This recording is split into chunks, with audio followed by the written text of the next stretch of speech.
Good morning, everyone. Everyone, a good Monday.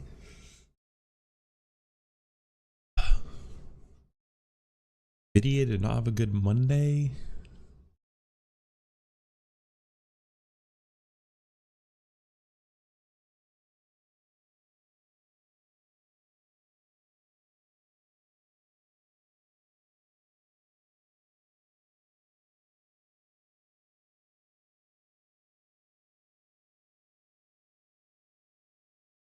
Ah, turn on my backlight.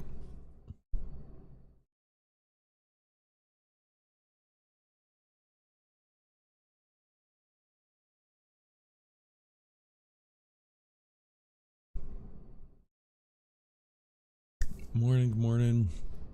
All right, back at the news today. Honestly, still kind of waking up, so we'll see how it goes.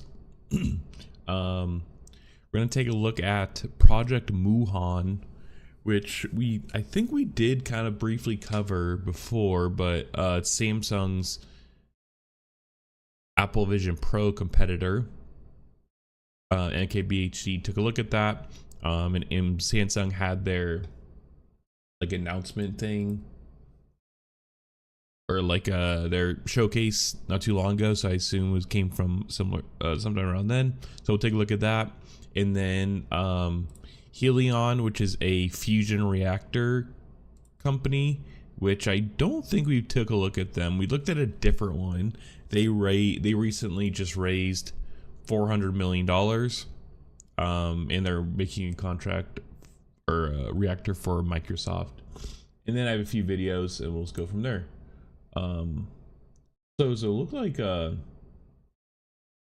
Boom Supersonic, which we've taken a look at here on stream. They actually did a their first.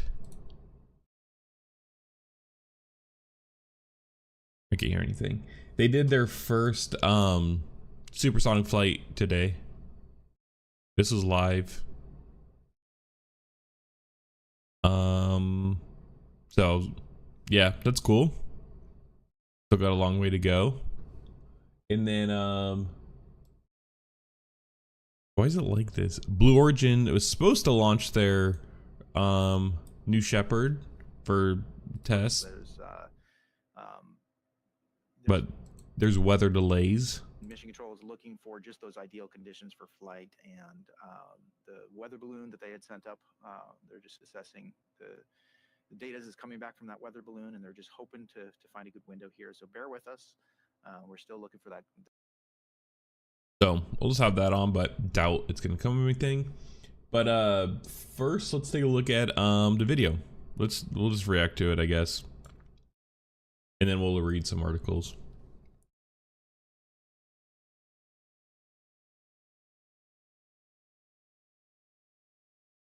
I didn't think it was Vision Pro. Yeah, we'll see the book price. So Samsung has just recently started teasing this unreleased prototype VR headset called Project Moohan, and they haven't actually let anyone outside of the company show it to the public yet until now. So welcome to your exclusive first look and early impressions of the very collaborative Samsung and Google headset that looks a lot like a Vision Pro. I actually want to take a step back. I've been very optimistic for VR workstations and like being productive. Actually, I wonder if we could before we get into it, let's just go down the side tangent. I don't really have much planned today, so we're just gonna roll with it. What was it called? It's like a VR works.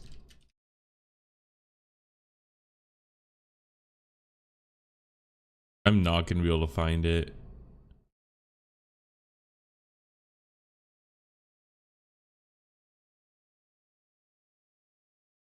Oh, this is it right here. Fuck yeah.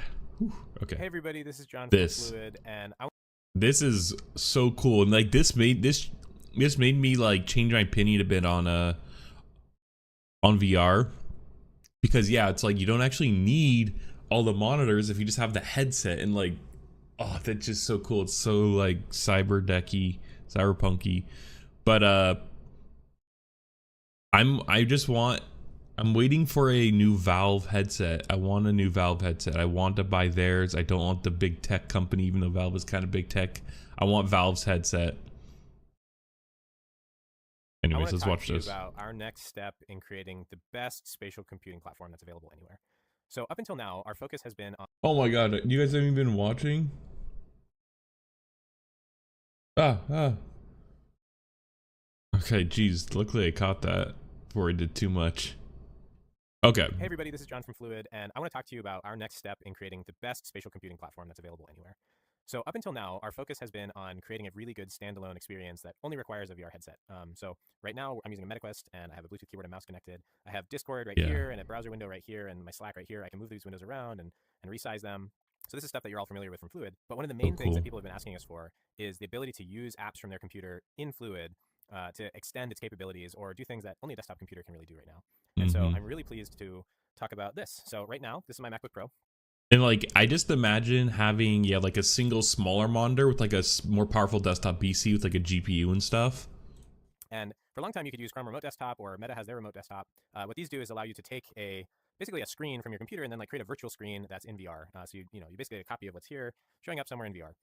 We wanted to push the boundaries on this kind of idea, but let it break free of the screen because, virtual screens are kind of cool, but like, wouldn't it be great if you could just use the individual apps from your computer separate from each other in VR? Yeah. So that's what we've built Fluid Link to do. Oh, so I see. Yeah.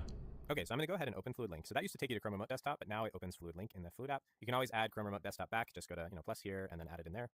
But when I open the Fluid Link app, you'll see here we have displays and apps. So if you click displays, this works kind of like how the typical setup worked in the past, where you have your virtual computer screen here and you have a low latency way of interacting with it, and I can switch between my various apps. And so I have Android Studio running here, and then I have Notion. But the great thing about Fluid Link is you don't have to just use a virtual screen. You can actually grab these apps out of your computer and make them run as totally separate apps. That's cool. I have Notion running on my computer right now, so that's that one. That's the desktop app version of Notion, and I'll go ahead and grab Android Studio here. Let me make Android Studio a bit bigger. And so now I have a full Android Studio window, and I have Notion, and I can resize these and place them totally independently of each other. So I can put my Notion way over here, and it's running on my computer, and I have my Android Studio here, and I can use them independently. I still have Notion here. I have Android Studio here. Maybe I can, how do I hide this sideware like that? Yeah, and so the experience is I think it's really good. We're always trying to get the latency down, but you can see here, it's pretty good. Totally usable, and it's the worst it's ever going to be. So continuing to make it better. I wonder if they use Android Studio to actually develop this. I'm also recording and in pass-through and using this at the same time. It's holding up pretty well to that, but in your case, you won't be recording, and it'll be even better for you. So yeah, and the great thing about this is I can use my apps from my computer and Fluid, like apps running inside of Fluid at the same time. So I still have my Discord right here. I can still type into it, and my mouse, which is a Bluetooth keyboard and mouse running connected straight to my headset, just passes right between these, like in 3D space, and I can move these around and seamlessly interact with both things running on the headset and stuff on my computer. So we're really excited for you all to try this. We think it's the ultimate way to work in VR. And please give us feedback in our Discord, discord.fluid.so. And that's cool. Yeah, shit like this is what I'm excited for. I saw that exact video and I was like, oh dang, like that's cool. Okay. Real quick, though, because this isn't okay, now we can actually see it. Jeez, I swear I'm professional. A Vision Pro lookalike. This is potentially a huge step towards fixing the fragmentation in the world of VR and mixed reality headsets right now. Because right now there's Vision Pro obviously running Apple. Yeah, everyone's competing for their own platforms. Everyone who will be having their own Vision Pro like headset will be competing for their own platforms. Apple will not budge. That is part of the reason why they want to make a Vision Pro as the next compute platform, is because they want to own the App Store just like they did on the iPhone. Them capturing that is essentially what, and creating the platform is what made them, their riches in, kind of the walled garden that they are today. They don't want to give that up. So yeah, if he's talking about fragmented ecosystem, Apple will always be a fragment because they're never gonna give that up. Apple's Vision OS. There's the Meta Quest running Horizon OS, and those major ones will probably keep running those. But then there's the world of all the other headsets out there, and we just saw CES. There was a lot of other headsets around just popping up left and right. And what software should they run? So this is the first Android XR. But this that's what he's getting at. It's like we're just going down the Apple Android route again. XR headset. So it's a pretty deep collaboration between Google and Samsung. Think of it as like the Nexus or Pixel, but for headsets. It's a huge baseline amount of software. This is the same like keyboard OS with tons of features that give it a really high baseline for. Yeah, but I don't. Again, if it's Android, then you're going to be latched on the Google. Yeah, that's why I want to just wait. I want Valve, so I don't have to. I'd much rather be attached to Valve, my libertarian techno-capitalist empire. Functionality, and then some example hardware to show it all off on. Now, again, this is technically an unfinished prototype that they're showing me, so it could still have a few tweaks and things that they changed before the end. But Samsung has also made it very clear that it's intending on shipping it this year. So I feel pretty good about evaluating what they've put in front of me. And it's honestly pretty solid. More accurate. Does it look like a Vision Pro from the front? Yes, of course. I mean, it's got the light colored fabrics, obviously. It's got the huge reflective glass. I just want to check on that. Like the ISS, their point of return isn't really anywhere. It sucks that you can't YouTube like auto pauses videos like this. Piece at the front, although there is no screen showing your eyes on the outside, so that's a nice difference.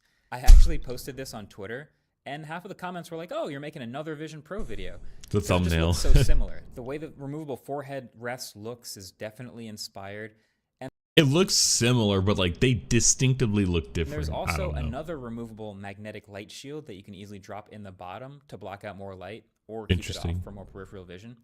But then the back borrows more from the now discontinued Quest Pro, I would say, with this sort of cup on the back of your head plus a dial to adjust how snug it is. I found that with this setup, basically most of the weight or the pressure now is on my brow above my eyes, unlike with the Vision Pro, it was more below my eyes because of the way you like the bridge of your nose. So I thought I might like an over-the-head strap option too at first, but actually don't think this one's going to need it.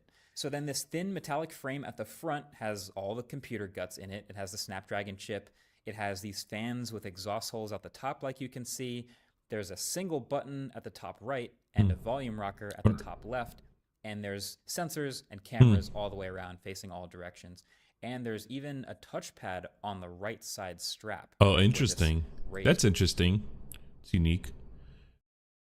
Yeah, I'm just still trying to think about the whole Android stuff, because if it's Android, I just imagine it's going to be tied too much to being like mobile apps kind of stuff. Like that's kind of what I'm worried about. Whereas like when I think about like the Meta Quest or even the Apple Vision Pro or the Valve's Index, I think of them as more like desktop applications. And like if you're going to say Android, like I just think you're going to be like more tied to mobile stuff. And that's what I want to like. While that might be good initially, I want it to be its own ecosystem. I want it to have its own, you know, like designation outside of like mobile shit. This bar is right here. And then there's even one more thing that you might have noticed that they copied from Vision Pro, which is the external battery pack on a cable that goes into your back pocket. But there is one pretty key difference here. So it connects to the headset with a removable battery like Apple's. It has a decently long braided cable like Apple's and relatively small first-party battery just like Apple's. But unlike the Vision Pro, this cable on the battery side is removable. It's just USB Type-C. So you can use this including battery, which has a more secure fit, obviously. But if you want to plug in a bigger battery or whatever other battery you own, then you can do that too. Thank you. But I've actually come away from this experience not really thinking that much about the actual hardware, because that's not actually what makes this headset so cool. It's Android XR. Think of it this way. If you are Google and Samsung and you're trying to put together the Pixel of headsets, and you want to give people an actual reason to buy it over a Vision Pro, for example, what do? What's your move? Hint, it's the exact same move that they use for the Pixel software. So a lot of the basics, a lot of the fundamentals are going to be the same, right? But that's... honestly, that might be the preferred. I might prefer the better software over like fancy, nice hardware. Just because the software you could always move that to a different device. But I think the experience of the software is most of what the experience of these headsets are too. A home menu, which has a scrolling list of all your apps, plus some quickly accessible settings and recent apps. And like look how this shows with your hand like this. Like this is insane. Like it seems so effortless. Crown, you can always go home by hitting the top button once, or do this hand-tracked gesture to quickly get back there. And yes, there is both hand tracking and eye tracking in this. That's headset. insane. At no point during this demo did I use any controllers, although I do believe it'll support controllers. Might even come with some controllers in the box. Don't know that yet. But this was a very easy headset to just set up, put it on, and just use it. And I think also will be super easy to share. So if I just wanted to hand it to someone and they want to see what I see, they put it on. All they really have to do is hold down that one button and it'll line up the lenses to match their eye distance, and then they're off to the races. So you're messing around using this thing. These windows have these really large handles underneath them or above them to grab them and move them around in 3D space. It seems so effortless. Like it's insane. It literally looks like it's like animated over or something. Any corner to resize a Of course, he has his app on here. He's shown to basically any aspect ratio you want. And then since it's the Android headset, it has two main things going for it. One is the Play Store, and two is Gemini. So first of all, all Play Store apps will work on this Android XR headset. So that includes phone apps and tablet apps. Matter of fact, these apps seem to respond well to me changing them to literally whatever.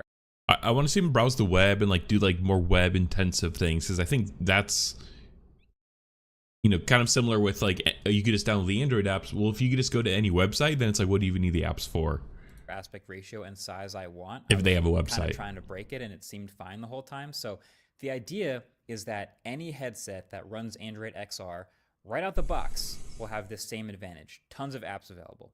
Yeah. And then there's also spatial apps specifically, which are built for headsets and are fully optimized. So YouTube, for example, they have a spatial app for it. This wasn't as eager to let me change aspect ratios, but the whole app has this more specifically multi-window experience and lets you add an immersive background at any time if you want to, similar to certain Vision Pro apps. I want to know what the quality is equivalent to. And then also, the headset always seemed to play nice with peripherals. So moving quickly between this random Bluetooth keyboard and mouse and hand controls was pretty seamless. Wow. So I love that even more. But hear me out.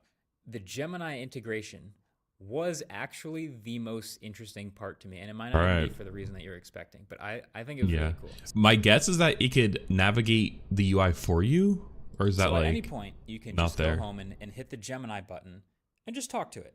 Basically, it starts running an instance of Gemini Live in the background. You know, the live conversational version of Gemini that you can sort of talk back and forth with and carry on. What phone was that he was using? That looks so clean. That you can sort of talk back and forth with and carry on a full conversation with. It does that in the headset. And also, Gemini is multimodal. Looks like Samsung. Headset means that it can see everything that you're seeing. So you can ask Gemini about something that's just in front of you, and it can give you answers just like as if you'd taken a picture of it with your phone. So it can translate signs or answer trivia questions or just tell you about what you're looking at, etc. Reading with this thing on. I mean, I don't know. It could be interesting. It could be interesting because maybe you could like be like, oh, annotate that, or oh, make a note here. Like that'd be cool. Can you take me to here?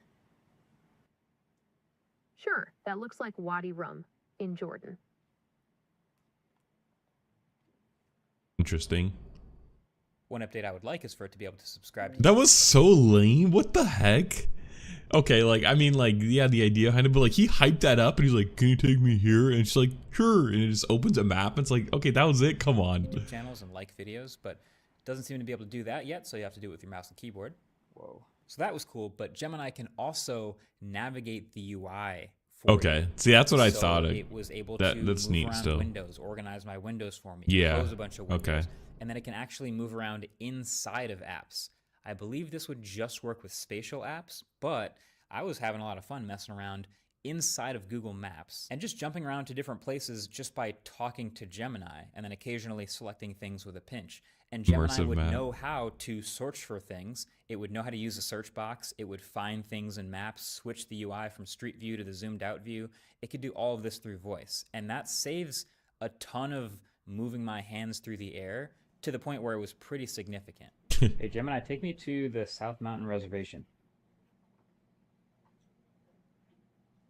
I can do that. Yeah, it's a little primitive still, also but I mean it's cool. Built-in. He keeps showing that, like, I want to show him, like, reorganize the windows like that. Using it as an actual assistant is the cool part. Not these, like, gimmicky, like, teleport me. Circle to search in real life. It was a little buggy when I was playing with it, but the idea is really cool still. So if you hold down the top right button on the headset, it plays a little animation, and then you can pinch your fingers together and just circle in real life whatever you want to search. That's it neat. Pops up a window exactly the way it would on an Android phone, and Google searches that thing, and it's so sick. And it even like freeze framed it. Like, that's neat. Works. It seems so obvious for a Google headset, but yeah, I'm glad it's actually here. Now, it is still Gemini, which is to say it's not perfect. It's still lacking a little bit of functionality from Google Assistant, right? And I talked about bugs, like there's an awkward bug where if you circle to search, but then your hand is in the circle, it takes a screenshot of your hand and searches that. So they got to figure out a way to instruct people to circle the right way. That's funny. This is still a massive difference versus the Vision Pro, which has no Apple Intelligence features, no AI features at all, and no, hardly any features at all. Let's be honest. probably won't be getting any anytime soon, it looks like. And I just feel like using these headsets for a long period of time, I've noticed there is a good amount of fatigue from the tiny, touch targets and the pinching and just moving your arm around a lot. It's a small thing, but it's a lot. We'll develop those muscles. There's just a lot more arm movements. And so I found that the fact that I could minimize that by just talking to the headset was surprisingly high on my list of useful features. Hey Gemini, my windows are kind of a mess. Can you organize them? Here we go. Jeez, finally. I can help with that.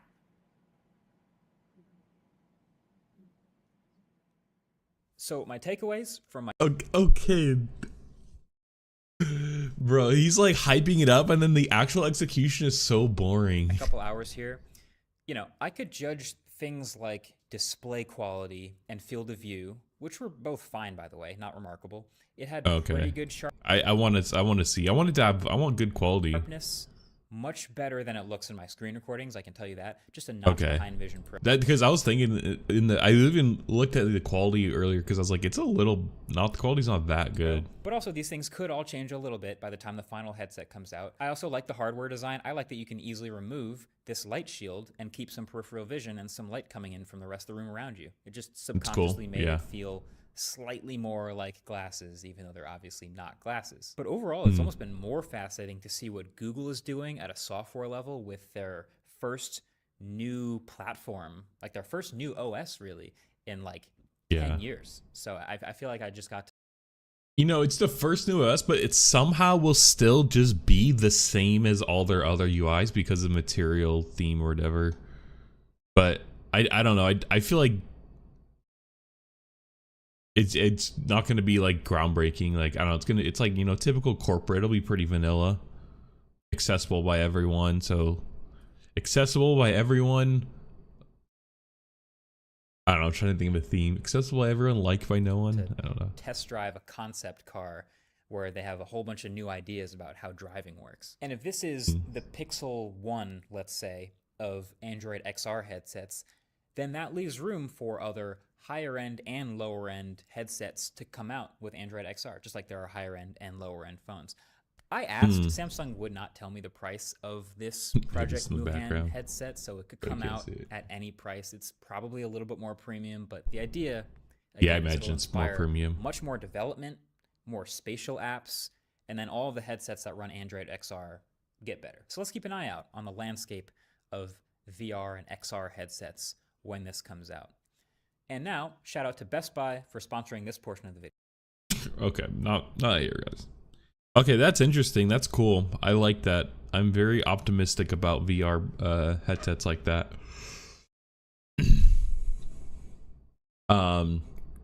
Especially as more so a workstation. And eventually we could shrink it down more and more. But yeah, it's interesting that Samsung is this is like, see, he's talking about it like it's Google's headset, but like Samsung's making the hardware, which is interesting.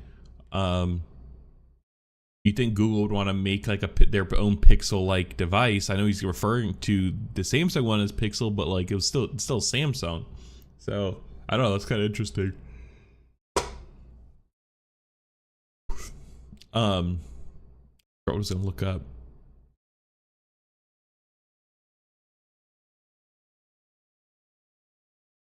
What was I gonna look up? Yeah. Anyways. Oh yeah. Well, yeah. I was talking about Google Pixel. It's weird that Google must just be really doing the software, and Samsung handling the hardware, which I could see that being the case. But it is interesting how it's framed like that. Google's on their own hardware.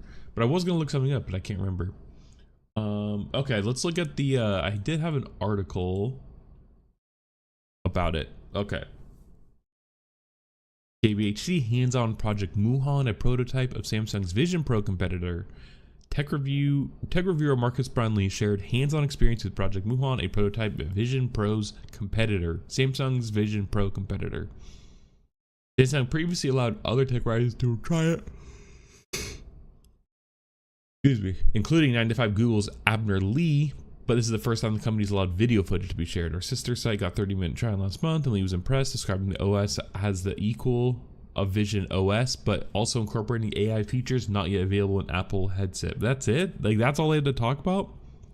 Everything Google's been working on in the past decade or so, including come together in this headset that will be available next year. Android XR seems to be on par with Vision Pro, with Vision OS, while offering something wildly new yet natural with Gemini and Project Astra. Which Project Astra? I don't remember that. Okay, Google DeepMind. Okay, AI assistant stuff. I remember this from this video. MKBHD2 said that the inclusion of AI features is the biggest current differentiator from Vision Pro, based on deep collaboration with Google. This is the first Android XR headset, so it's pretty deep collaboration between Google and Samsung. Think of it as like the Nexus or Pixel of headsets. Yeah, I guess like, I don't know. Okay. Wait, so this is gonna quote the video? Okay, this article is kind of worthless.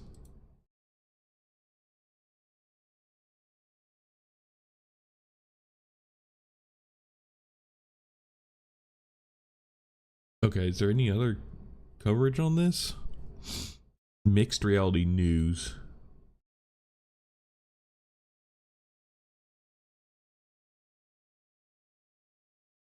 Unveiled in the public December. Project Moohan is a joint project between Samsung and Google.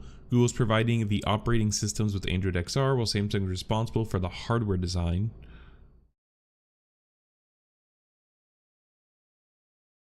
Interesting. Project Moohan is expected to be released later this year and will be the first headset to run Android XR. Other headsets, smart glasses, and AR glasses running the spatial operating system are planned for the future. With Android XR, Google's taking on Meta and Apple with their own XR operating system and digital store. Yeah, this is key. The device does not yet have the name, and a price has not yet been announced. I've summarized main features of devices in our Project Moohan article.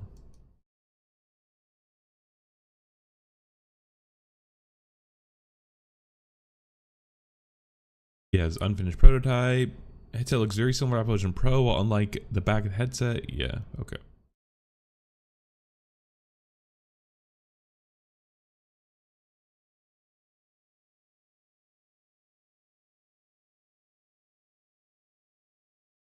Okay, Google's already found several partners to bring hardware based on Android XR to market. Oh, to bring hardware based on Android XR to market. Okay. In addition to Samsung, Google named Sony, Lynx, and Xreal. Okay. Sony, because they probably already have the PlayStation headset. Let's look at these other ones then. Oh, these are glasses.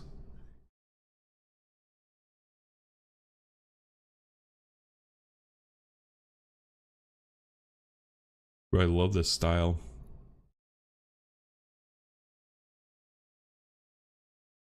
So spatial computing. This looks like, bro, this is the Chinese whatever robot. We actually covered that on stream.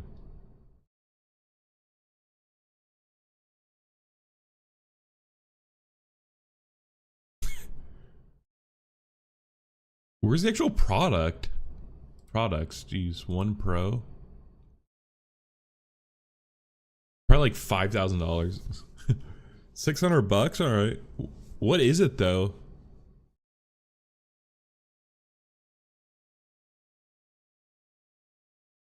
You probably need this beam shit.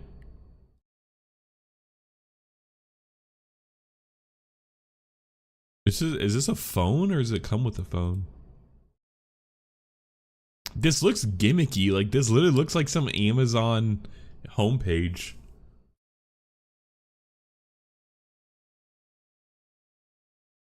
Bro, it's literally a phone. This must be for like prototyping. Yeah, like spatialized 2D applications. Like what? This is so strange. It reached end of production. Okay, like what even is this company?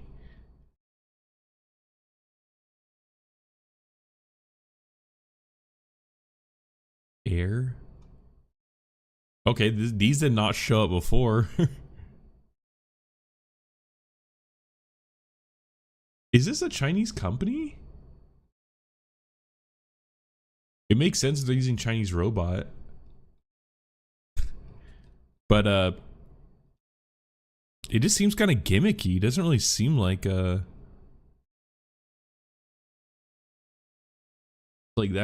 good a quality. Okay, what was the other company? Lynx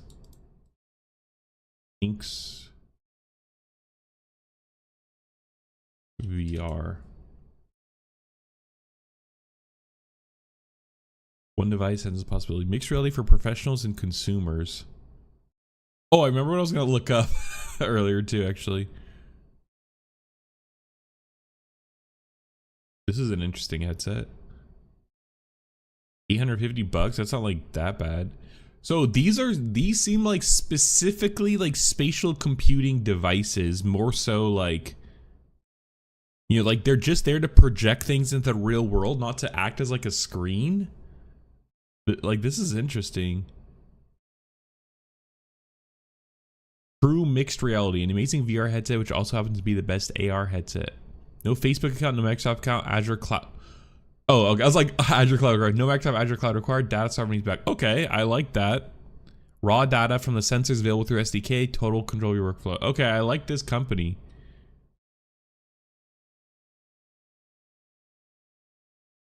I want to see it though. I don't understand what it does. Let's see how much like these cost. That's $600, but like, is that it? Oh, it's sold out. And then Sony. First Android XR device to hit the market will be Samsung's newly announced mixed reality headset codenamed Moohan, Korean for Infinity, which is expected to be released in 2025.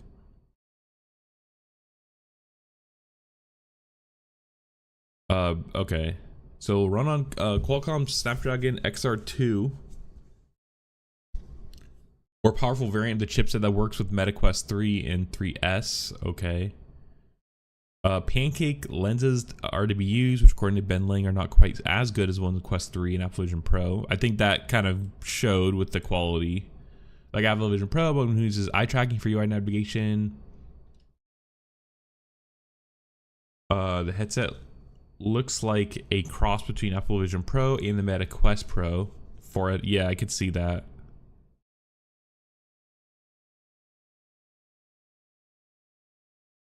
Does not have a front display. Bluetooth keyboard mice can be paired. Native connection to an external computer, but has already been confirmed that virtual desktop developer Guy Coden is an official okay. Android XR partner, so you'll probably be able to play PC VR games at some point. That's cool. Let's just, I want to just look at Valve's new AR.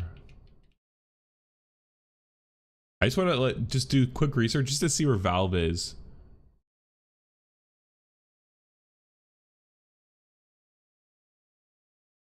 Valve Deckard. Yeah, I think that was what it was called.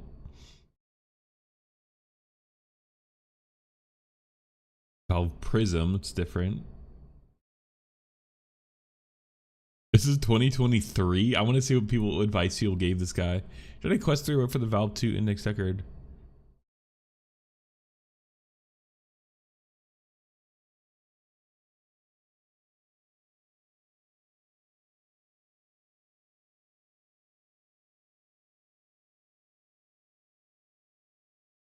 Oh, I see. To like get a Quest 3, then wait for Index 2 to come on sale. Bro, that's big brain right there.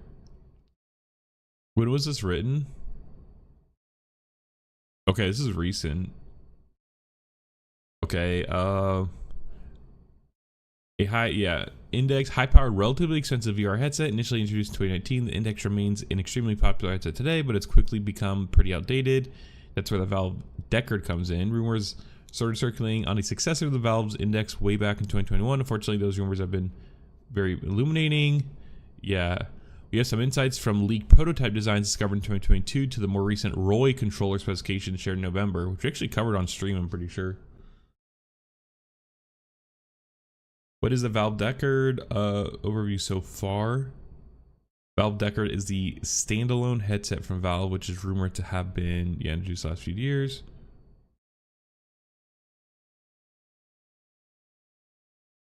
So I wonder what the best like check out Perplexity.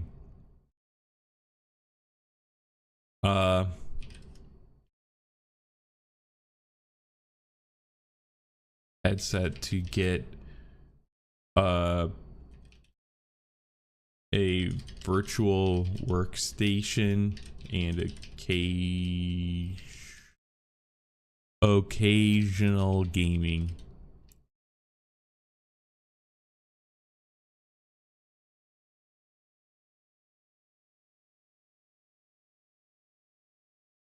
Check out let's see what's the news. Deep Sea with large scale cyber attacks. Wow.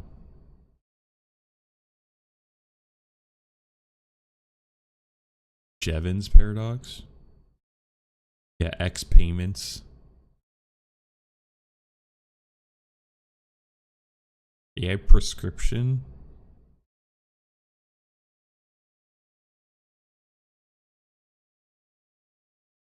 I thought fasting was figured out to be bad, not actually good. New microcontinent. Okay. Meta Quest 3, the Vive Pro. Highest resolution, requires powerful PC, yeah, a complex setup, runs hot. The HTC, I swear I just read about how Google just poached HTC people. Well, I mean, Google bought part of them, but this kind of looks ridiculous now, if I'm being honest. $500? Why is it so cheap? 5-port Infinity? Does it include base station, controllers, wireless adapters?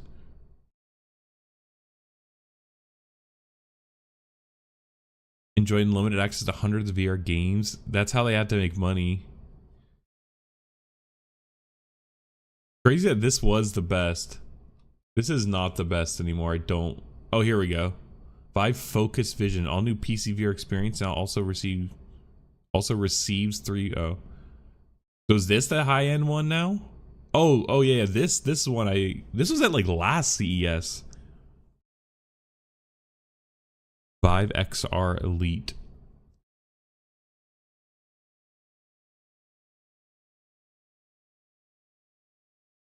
Yeah, seems like the Vive and Index. I don't know about the MetaQuest, but they have a lot of accessories. Vivers for business? Wait, what? Who uses this? Spatial collaboration, limited connections? This is like the metaverse bullshit. Tried to disable all my shit. Those smart immersive meetings and gatherings.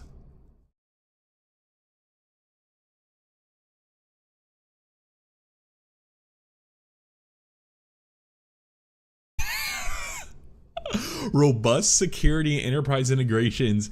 Bro, this is like the military guys leaking like top secret tank, you know, or airplane blueprints on you know, like World of War tanks forums. Like imagine like reviewing some like, you know, new secret like engine in fucking VR space in the, you know, Chinese hackers. Like you just see some guy like walk in, you're like, who's this guy? They take the, you know, you're leaking information by the Vivaverse. Like, bro.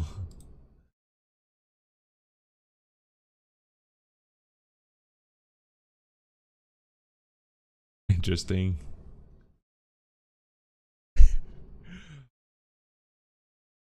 Like imagine like the account manager who's like has meeting clients in the Vivaverse, and they're like, bro, we got to get the perfect configuration for them to come, you know, so we could close this deal. It's like, you know, we could go to walk through the park over here, and then after the park, you know, I'll snatch in and I'll close the deal.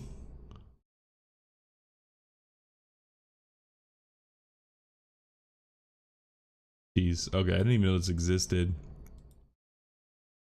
Yeah, Valve Index MetaQuest 3. Is that their like highest end one though?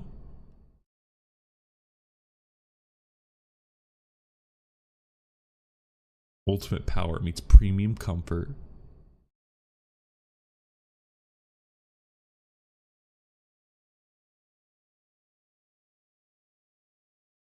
MetaQuest play now, pay later. You could like get a loan out essentially to get one of these.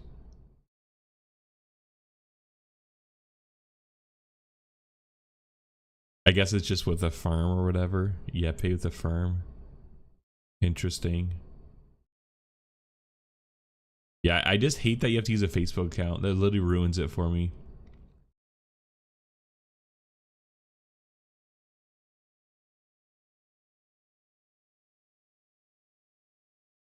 Productivity.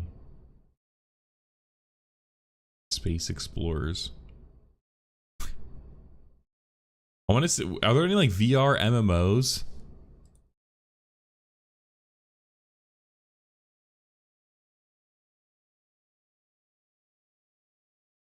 That's what I want. I want a VR MMO.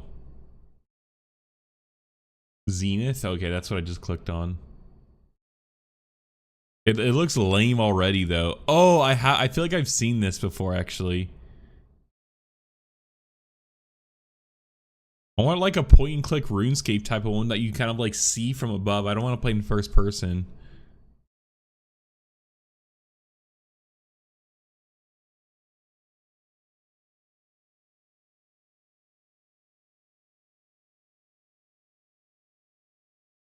Interesting. Action RPG combat. Yeah, I don't know if that's not what I had in mind. But I could see this being interesting. If I get a headset, I'll definitely try it. Wonder if how much it costs. It's interesting that they still call it Oculus and not MetaQuest. Yeah, it just goes to start casting. Yeah, it literally just goes to MetaQuest. Okay, Zenith.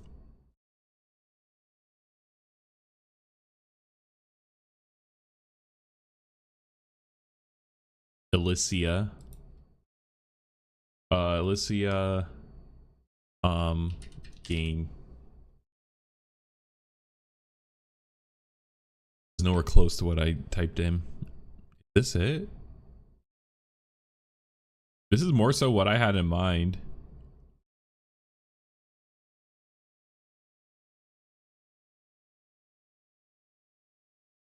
Why can't I go back?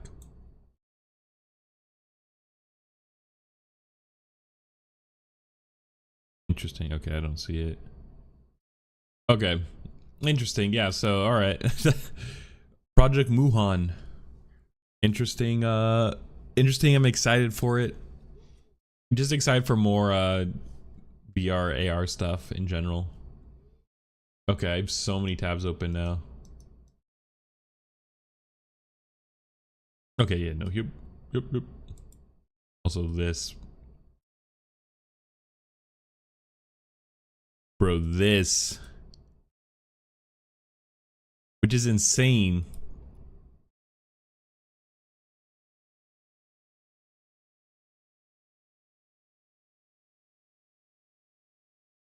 Yeah, it's weird that people would think, regardless of AI, like companies are going to be buying Nvidia GPUs for other things, these more compute like efficient ones. Now, it might not justify the probably inflated price that Nvidia is putting on the GPUs that they're selling, but I still think that Nvidia will have no problem selling their stuff. It's weird that it hit Nvidia and not like the other companies, like foundation level companies. Like, I mean, Microsoft went down a little bit, but that's where I feel like it would be, because China would buy up Nvidia GPUs if they could too.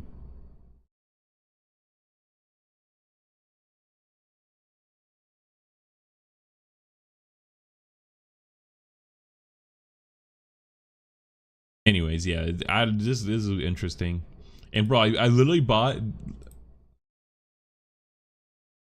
NVDL price. Yeah, bro. Look at this. Oh my gosh. I bought this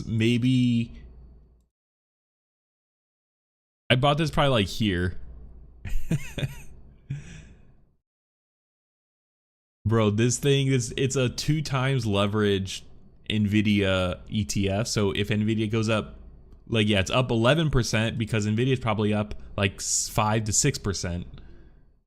It's 2 times leverage. So if Nvidia goes down that much, then it, then it will go down that much too. There's a little bit of a rally back. Yep, 6%, which you'd had to expect. Reddit's up 5% today. When does Reddit have their earnings date? The 12th? Bro, why is Reddit up 5%?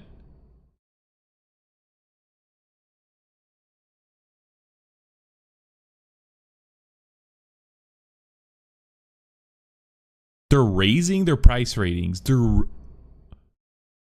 Okay, they downgraded.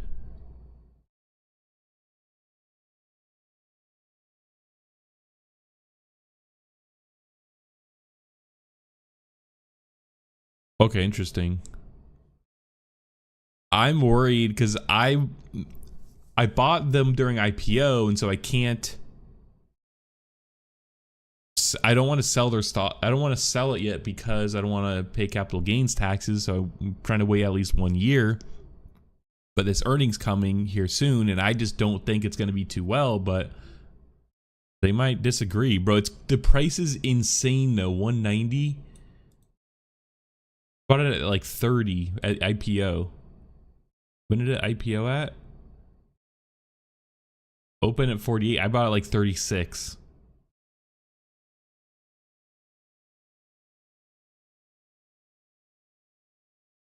Crazy.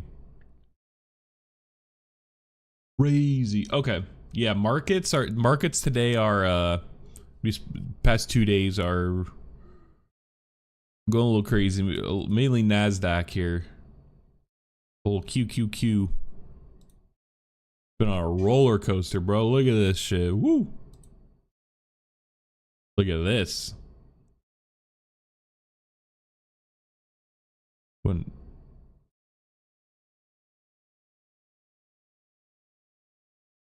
seeing the volume. Yeah. Okay, let's look at Helion here, and then we'll probably wrap up. What's going on?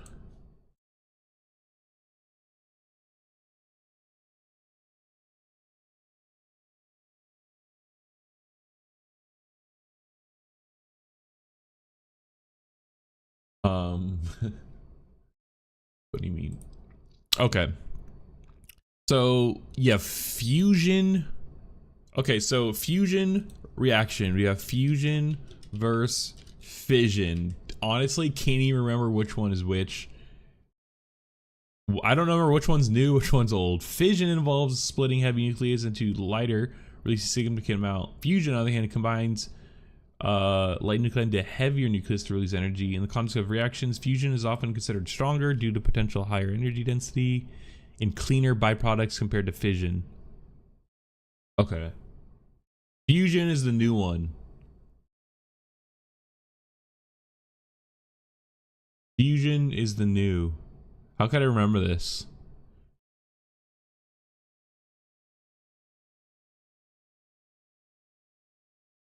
Fusion.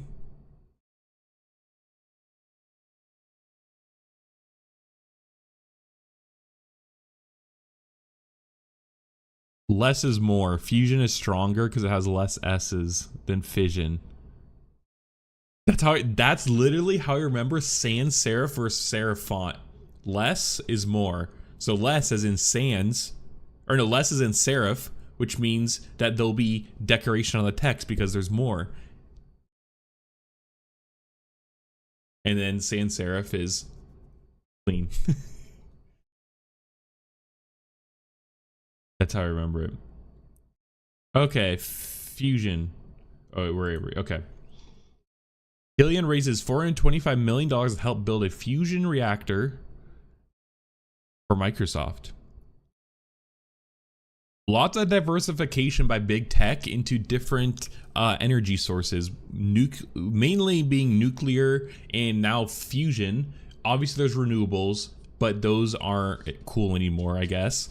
And then it's really just gonna be natural gas. And if anyone wants to take on hydro, I would love that because hydro is the best. But we're seeing a lot of diversification in buying power for big tech, likely because of AI, all their data centers. That's not likely, that is the reason, but just because they're data centers. It's going to get harder and harder to get power as these big data center projects get finished being built out.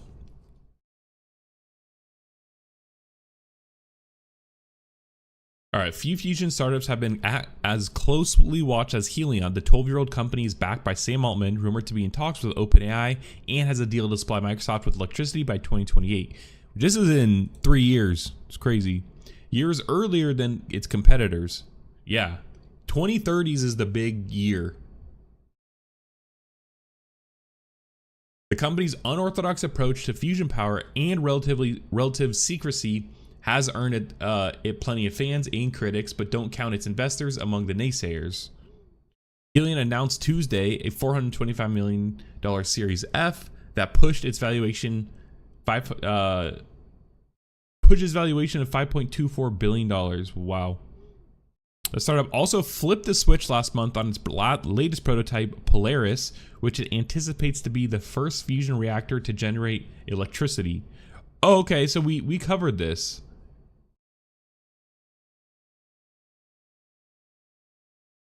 Yeah, I think we did cover this.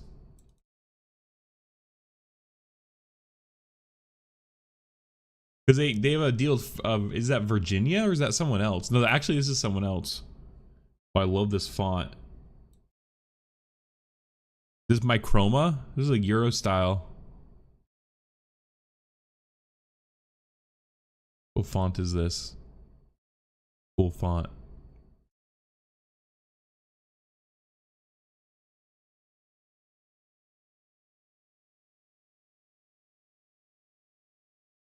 Pillat wide. I haven't heard that one. Pillat wide.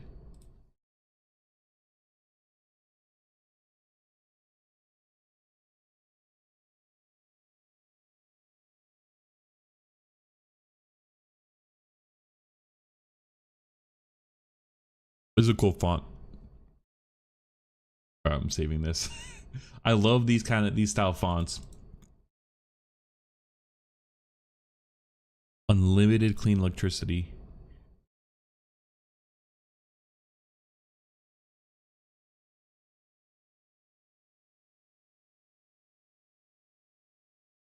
I like to look at the jobs. Just gives me an idea of where they're at.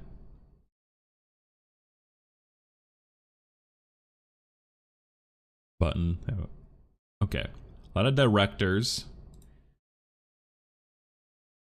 engineering, security, R&D, engineers. Okay, I mean, not hiring that much, let's be honest. For hiring $500,000 or $500 million, excuse me. Polaris Helium's 7th prototype sits inside a 27,000 square foot building in Everett, Washington. Oh, okay, that's why Microsoft is also probably partnering with them too. Interesting. It took more than 3 years to build, which is quick by fusion industry standards. But to hit its ambitious 2028 deadline for Microsoft, the startup will have to move even faster on its commercial scale power plant.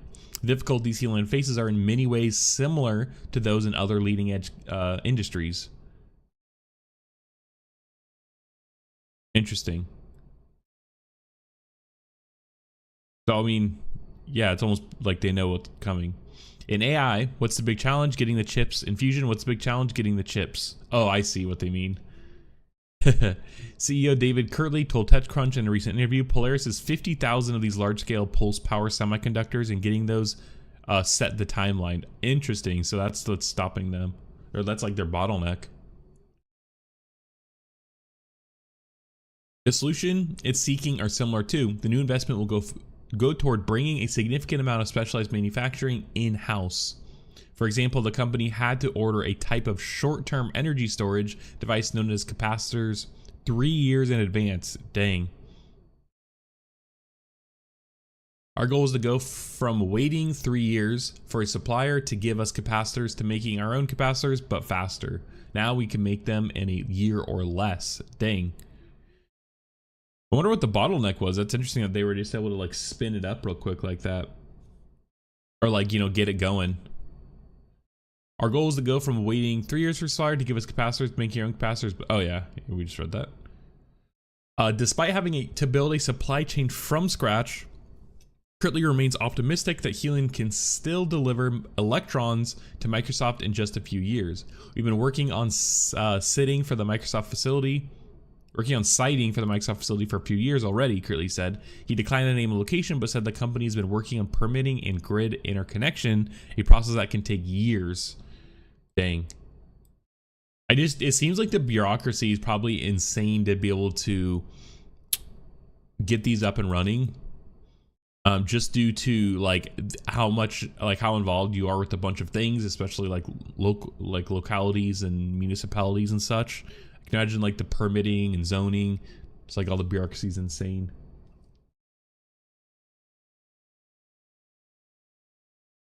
Part of Helium's appeal and part of the risk, critics would argue, is that its approach to fusion power differs from virtually every other startup in the sector. Interesting. Generally speaking, there are two main approaches. Magnetic confinement uses powerful magnets to squeeze plasma to get it hot and dense enough to spark fusion reactions, which are meant to burn continuously to generate steam to drive a turbine. Inertial confinement fires powerful lasers at fuel pellets, compressing them to the point where the fuel atoms fuse to generate enough heat to feed a steam turbine a reactor has to fire several times per second. Okay. Helium is building something completely different known as field reversed configuration reactor. The device looks like an hourglass with a bulge in the middle, and it's ringed with powerful magnets which guide and compress the plasma through the course of each reaction, which Helium calls a pulse. I don't get that. Like, at the beginning of a pulse, Helium injects a mix of deuterium and helium-3 into each and heats it until it forms a plasma. Magnets then shape each plasma into a donut and propel them towards each other at more than 1 million miles per hour. When the plasma reaches the fusion chamber, the bulge in the middle of the hourglass, they collide and are squeezed further by another set of magnets. This heats the plasma to over 100 million degrees C, leading to a cascade of atoms fusing. Altogether, it's similar to how spark plug ignites fuel inside of an internal combustion engine. Jeez. I mean, like, I feel like they're doing a pretty reasonable job at explaining it, but like, I don't fully get it.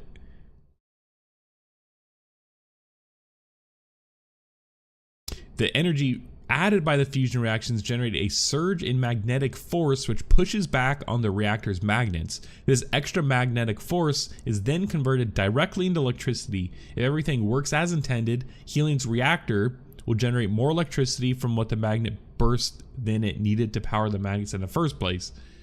I imagine that's the goal. And because the system harvests electricity from the magnets instead of generating steam to spin a turbine, it should be more efficient, lowering the bar to break even. Yeah, this just sounds like a pipe dream for now. I don't know. Have they actually shown that it could do it? The current design for a commercial scale helium reactor will pulse a few times per second, Curley said. A single reactor will generate 50 megawatts of electricity and a power plant could contain multiple reactors. I was like, 50 megawatts is like not that much. Like that's kind of nothing. Like we need gigawatt scale. That's why I feel like we don't like people understand. Like we need gigawatt scale power plants. These like little tiny 50 megawatt ones. It's like, in the lab, the company has small systems that can fire over 100 times per second. So it's possible that a future helium reactor will be able to fire 60 pulses per second, the same frequency as electricity on the grid. But there's some big engineering challenges to get to those high repetition rates at the kind of big pulse power. We're talking about millions of amps thrown through, Curley says.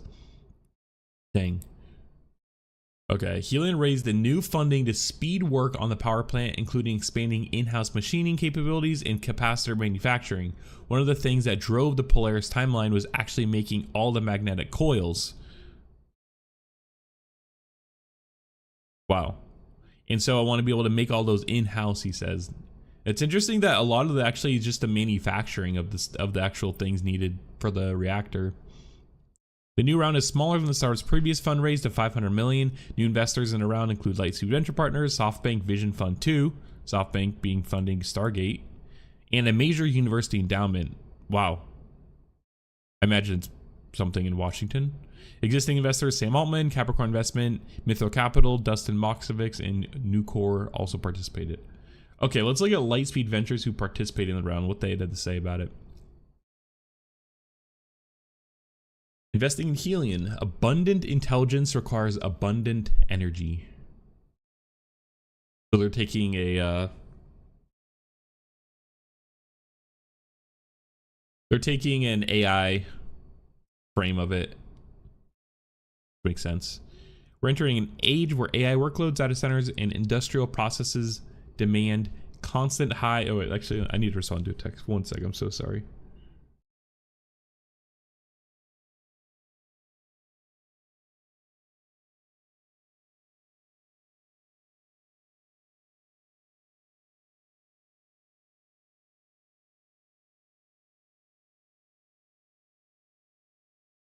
Okay, sorry. Okay. Global energy consumption, according to OWID, Our World in Data, is on exponential curve, mirroring GDP growth and driven by reshoring, AI, and constant expansion of digital infrastructure. The global power generation market is projected to surge from $2 trillion to nearly $4 trillion by 2032. Yeah, with industry alone consuming 30% of that demand. Yeah, power center, or I think data center usage alone is going to be 19%, projected to be around 19%, which is insane. It's like almost a quarter of all powers for data centers, and that's going to go up as AI becomes more prominent and as things are offloaded and we use more technology. Everything is be dependent on energy and data centers. AI training and inference are also on track to double their electricity needs in the next 2 years. Because AI data centers operate 24/7, they require baseline power solutions beyond the reach of intermittent renewables. Yeah, yep. And that's why we're seeing Microsoft and the like diversify their power, because yeah, they need a non-intermittent for renewables. Amid this industrial renaissance, we need new solutions that are not just clean but also can deliver always on cost competitive power at scale. Fusion as the ultimate energy source. Is it okay? I was like, is the website changing color? I don't know. That's interesting. Fusion offers what every industrial economy craves: abundant baseload power without the drawbacks that plague conventional energy sources. Essentially, all the power we've ever harnessed, from fossil fuels to solar, originate from the same reaction that occur in the sun. Fusion is the core reaction replicated here on Earth. Interesting. Unlike other approaches, fusion doesn't risk runaway reactions or generate high-level waste. Its byproduct helium is inert. It doesn't require fissile material, which eases proliferation concerns. On top of that, fusion is extraordinarily energy dense. 10% of the material resources, 1% of the land footprint, and none of the storage headaches that renewables demand. Oh, that's interesting. Yeah, because since this is constant, and it's kind of pulsing and it's like pulsing as in, I assume, like generating at the same frequency as electricity moves on the grid, it could just feed directly in at a constant rate. Now, I do imagine that we will still likely want some sort of storage for when there's an abundance, but yeah. The math is profound. If deuterium, one of the key fusion fuels, is harvested from seawater, about 10 Olympic pools worth of salt water could power the world's annual energy consumption. That sheer abundance is why many call fusion the holy grail of energy. Is it possible though? Fusion is possible. For decades, fusion exists largely in national labs or massive experiments tested if humanity could ever replicate the sun's process on Earth. The paradigm changed in 2022 when the National Ignition Facility achieved net gain, Q plasma, interesting, cool name, that fusion reactions can produce more energy than they consume at the reaction level. Amid this momentum, helium has quietly achieved unprecedented breakthroughs of its own. Chief among those is helium pulsed fusion prototype Trenta, which reached plasma temperatures in the 100 million degrees Celsius range, one of the key benchmarks on the path to commercial fusion. Through thousands of test pulls, helium refined critical elements of their pulsed magnetic fusion approach and saw evidence of bulk deuterium helium-3 fusion.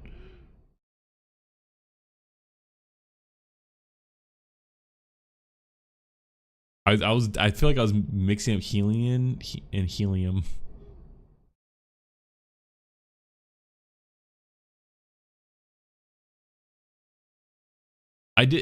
So they still haven't achieved it though. That's what I'm trying to figure out. They haven't achieved commercial fusion yet.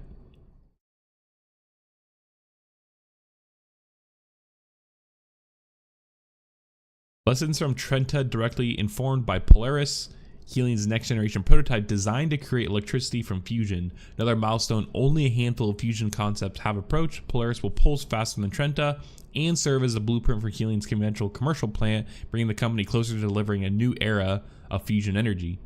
Regulatory developments are also catching up. Fusion is now supervised more like an MRI machine than a fission plant, opening a simpler, faster path to deployment. Interesting. I imagine because there's not really much dangers in it compared to if there are different technologies, I imagine that there's probably different regulations we want to use compared to fission and fusion. For the first time, building a net energy commercial scale fusion reactor seems achievable within venture timelines following our Pacific Fusion investment earlier this year. We're excited to continue to invest further in this space. Helium's pushing forward commercial fusion electricity by distinct fusion engine that targets high energy efficiency, no losses.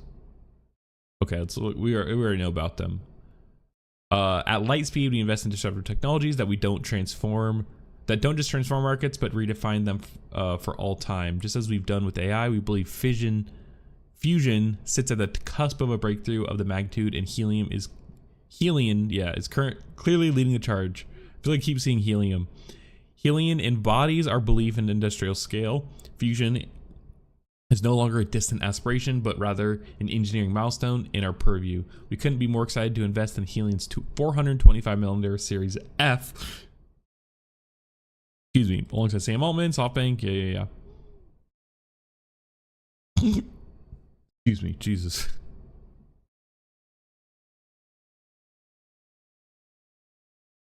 Gaming.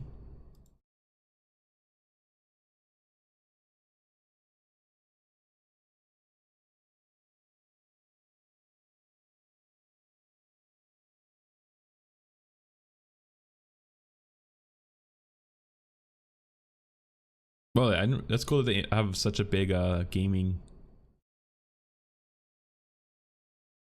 section. I want to see who they invested in though.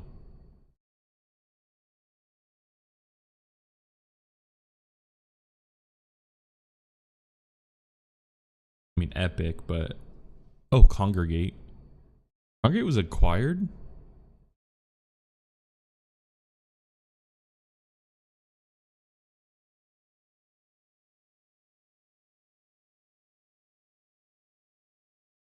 Trading? Would they trade? Playdom was acquired by Disney. Snap. These are more like VR.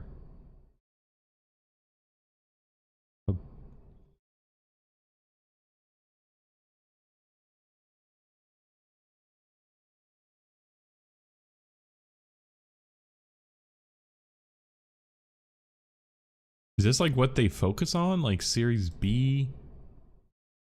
I don't really know the venture capital space.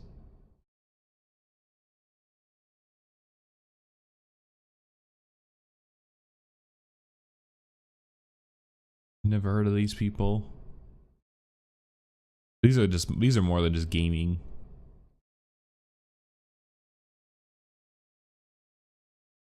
Interesting. Okay. Anyways.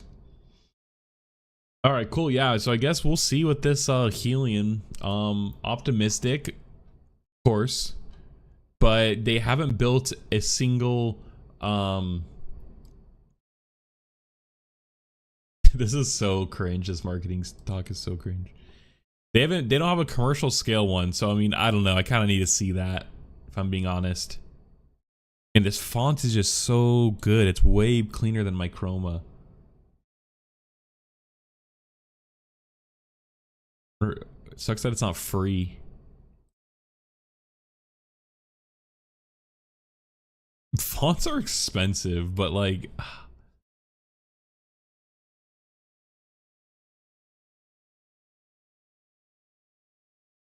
I just select him. $480, bro. Jesus.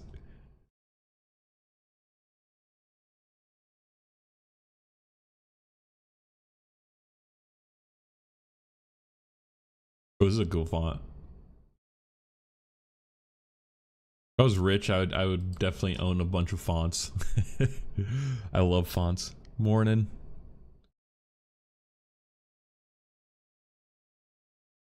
I'm so sorry. I just saw that. I don't know how long ago you said that. Good morning. It's actually just gonna wrap up.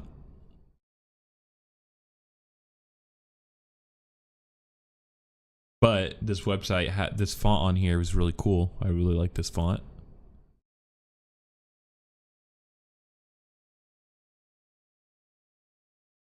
The Polaris is their commercial grade one. Oh, bro, this font, their branding is great. I just love the white with this font. It just looks so good.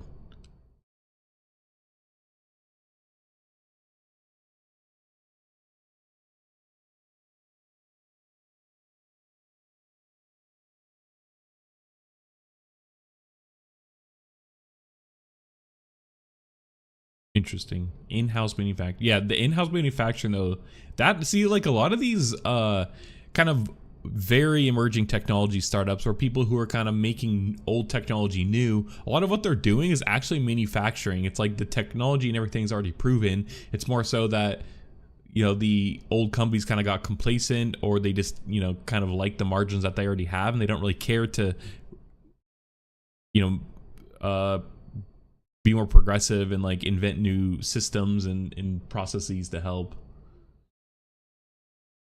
improve it. And that's a lot of times what seems like these kind of startups are just doing. All right, well, thanks everyone for tuning in today. On my camera freeze. Thanks everyone for tuning in. Be back tomorrow 9 a.m. Some more news. Hopefully the news cycle has gone past the DeepSeek stuff, because we get it. We get it.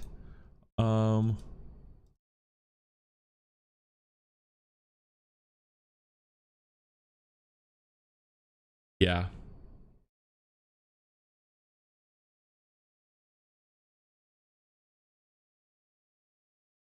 We get it. Okay. All right. Thanks everyone for tuning in. Tomorrow 9 a.m. back at the news. Something exciting will happen, I bet. All right. See ya. Oh wait, my end screen is